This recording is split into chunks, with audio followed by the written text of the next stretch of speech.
Chapter 1. The Baseball Game. We were playing baseball in the field down the road from my house. By we, I mean Jamie Goldstein and me, plus four other guys, until a girl showed up. Her name was Paisley Baker, so most of us called her Cake. But that wasn't what made her special. She could throw a baseball further than most of the guys, and none of us could catch her on the bases. Cake wanted to play too, but since the sides were even, she had to wait until somebody else showed up so we could add one player to each team. It didn't take very long. His name was Billy Page.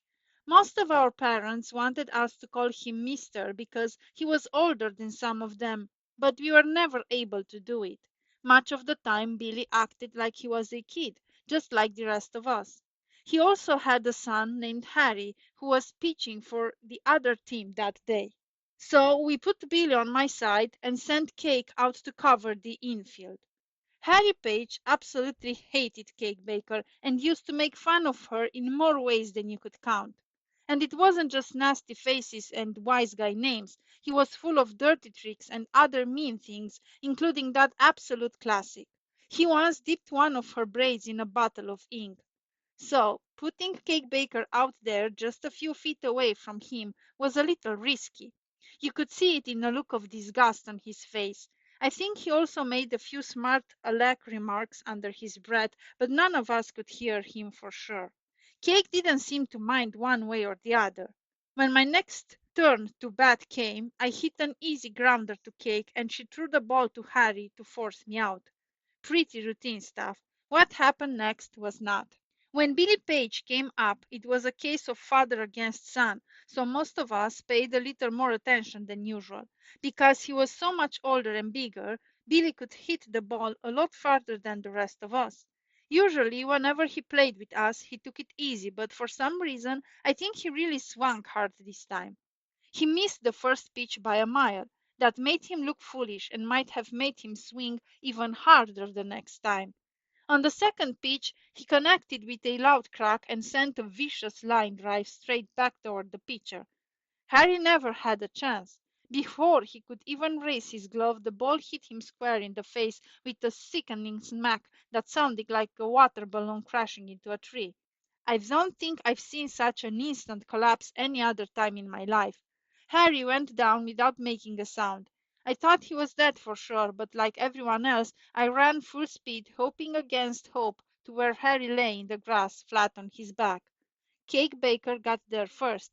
She lifted his head up and tried to talk to him. Harry, Harry, wake up. Are you all right? Wake up. One of the other guys grabbed a bottle of water and shook some in Harry's face, but that didn't do any good. His nose already looked about twice as wide as usual, and the water just smeared the blood around a little more. I think that some of Harry's teeth were knocked loose too. His mouth was wide open. I don't think much air was getting through his nose. By then, Billy Page had taken charge. We watched him pick his son up and carry him across the road to his front yard, holding up his head the best he could while he half ran and half walked. Cake and I followed him and sat on the lawn, so Billy could lay Harry between us while he hitched up two horses to his carriage. Cake put Harry's head in her lap in spite of all the blood and held a big towel up to his face. As soon as Billy was ready, we loaded him on the seat and took off to Dr. Bassano's house. I'm not sure, but I think Billy Page was crying by the time we got there. I didn't mean to hurt him. I didn't mean to hurt him, was all he could say. Lucky for us, he didn't run over anybody on the way. The doctor lived halfway across town, so Billy had to guide the horses through quite a bit of traffic using eyes that were not very clear. By the time we got him through the front door, Harry was moving his hands again, so we knew he was still alive. The doctor's wife took us straight into one of the side rooms where his father laid Harry on one of those big old examination platforms that look like a cross between a plastic bed and a padded table. Dr. Bassano came in almost instantly and tried to shoo all three of us out of the room. But I'm his father, said Billy. All right, you can stay.